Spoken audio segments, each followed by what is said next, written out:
আপনারা কেউ কখনো ভেন্ডিতে বেসন দিয়ে বানিয়ে দেখেছেন কেমন লাগে খেতে? যদি না বানিয়েছেন তাহলে অবশ্যই একবার এভাবে ভেন্ডিটা বানিয়ে দেখবেন। খেতে কিন্তু অসাধারণ লাগবে। গরম গরম ভাতের সাথে এই যদি ভেন্ডির রেসিপিটা থাকে তাহলে তো আর কিছু বলার নেই। আর আজকে অতি সাধারণভাবে খুব কম সময়ের মধ্যে আপনারা কিন্তু এই ভেন্ডির রেসিপিটা করতে পারেন শুধু বেসন দিয়ে। খেতে কিন্তু অসাধারণ টেস্ট আসবে। তার জন্য বেশ কিছুটা আমি এখানে ভেন্ডি নিয়ে নিয়েছি। আর এরপর ভেন্ডিগুলোকে ভালো করে ধুয়ে একটা শুকনো কাপড়ের মধ্যে রেখে নিলাম, যাতে ভেন্ডির গায়ের মধ্যে একটু যাতে জল না থাকে। এরপর ভালো করে মুছে নেবো, তাহলে দেখবেন ভেন্ডির গায়ে একটু কিন্তু জল থাকবে না। ভেন্ডিগুলোকে আমি এবার এক এক করে সবগুলো কেটে নেব। ভেন্ডিগুলো আমি ছোটও কাটবো না তো বড়ও কাটবো না, জাস্ট সামনের শুধু অংশটাকেই আমি এখানে কেটে বাদ দেবো। আর আপনাদের যদি ভেন্ডিগুলো একটু বড় বড় থাকে তো সেক্ষেত্রে কিন্তু দুভাগ করে নেবেন, কিন্তু ভেন্ডিগুলো এভাবে বড় বড় রাখবেন, তাহলে দেখতেও ভালো লাগবে আর খেতে কিন্তু অসাধারণ টেস্ট আসবে। এরপর আমার এখানে সব ভেন্ডিগুলো কাটা হয়ে গেছে। দেখুন ভেন্ডির সাইজগুলো কিন্তু সবগুলোই বড় আছে, কোনো ভেন্ডি কিন্তু একটাও ছোট নেই। এরপর আমি এখানে বেসন অ্যাড করে দিলাম, আর তার সাথে সামান্য একটু লবণ আর হলুদ গুঁড়ো আর সামান্য একটু কাশ্মীরি রেড চিলি পাউডার। পুরোপুরি অপশনাল, আপনাদের যদি মনে হয় তাহলে দিতে পারেন, না হলে স্কিপ করে দিতে পারেন। সামান্য একটু জল দিয়ে ভেন্ডিগুলোকে ভালো করে মিশিয়ে নেব। এরপর ফ্রাই প্যানে আমি এখানে চাপিয়ে নিয়েছি, তার মধ্যে সর্ষের তেল অ্যাড করে দিলাম। আর যে ভেন্ডিগুলোকে আমরা ম্যারিনেট করে রেখেছিলাম বেসন দিয়ে, সে ভেন্ডিগুলো এখানে অ্যাড করে লো টু হাই মিডিয়াম করে ভেন্ডিগুলোকে আমাদেরকে খুব ভালো করে ভেজে নিতে হবে। একটু ভালো করে ক্রিস্পি করে ভেজে নিলেন দেখবেন খুব ভালো স্বাদ আসবে। আর অনেকেই এটাকে কুড়কুড়ে ভেন্ডিও বলে থাকে, কিন্তু আমি আজকে আপনাদের সাথে একটা তরকারি করে দেখাবো।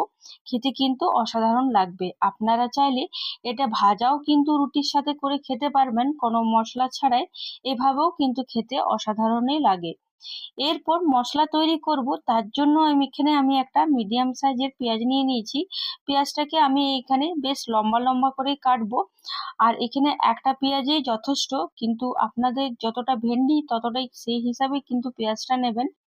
এরপর আমি একটা মিডিয়াম সাইজের টমেটো নিয়েছি, টমেটোটাকেও ঠিক আমি লম্বা লম্বা করে কেটে নেব।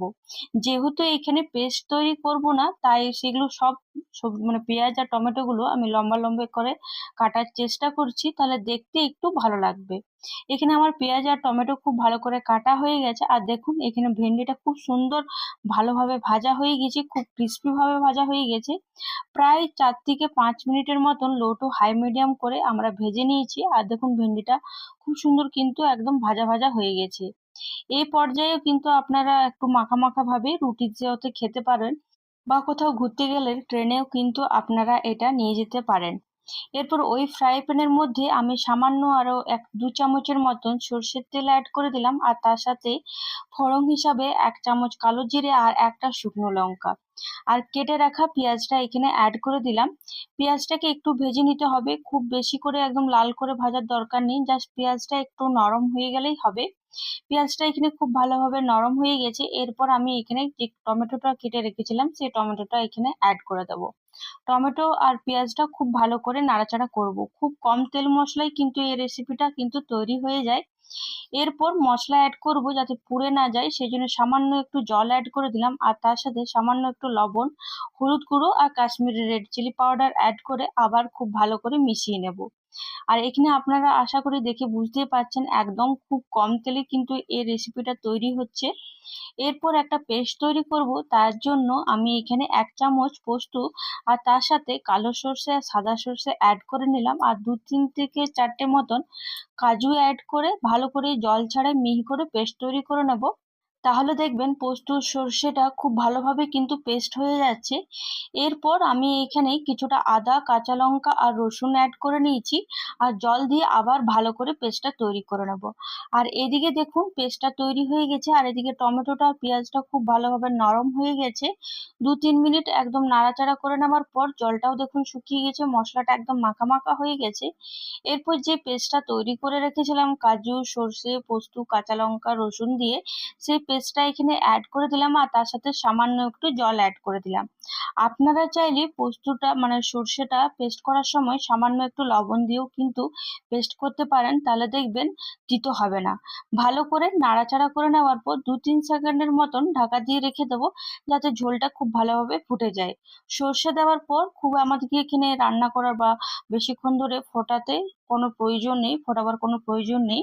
এরপর দেখুন এখানে 2-3 সেকেন্ড ঢাকা দেওয়ার পর খুলে নিলাম ঢাকাটা, আর এখানে ঝোলটা খুব ভালোভাবে ফুটে গেছে। এরপর যে ভেন্ডিটা আমরা মানে ভেজে রেখেছিলাম, সে ভেন্ডিটা অ্যাড করে দিলাম আর ওপর থেকে 1 চামচের মতন কাঁচা সর্ষের তেল অ্যাড করে দিলাম।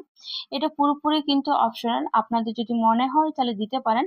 একবার অবশ্যই দিয়ে দেখবেন, খেতে কিন্তু অসাধারণ টেস্ট আসবে। সর্ষেটা দেওয়ার পর 1-2 সেকেন্ড ভালো করে নাড়াচাড়া করে নেব।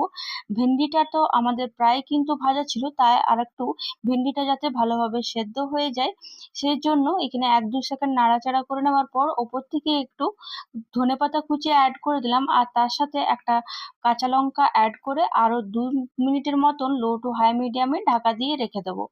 2 মিনিটের পর ঢাকা খুলে নিলাম। দেখুন মশলার গা থেকে খুব সুন্দর তেলটা ছেড়ে এসেছে, আর খুব সুন্দর একটা গন্ধ বেরিয়েছে।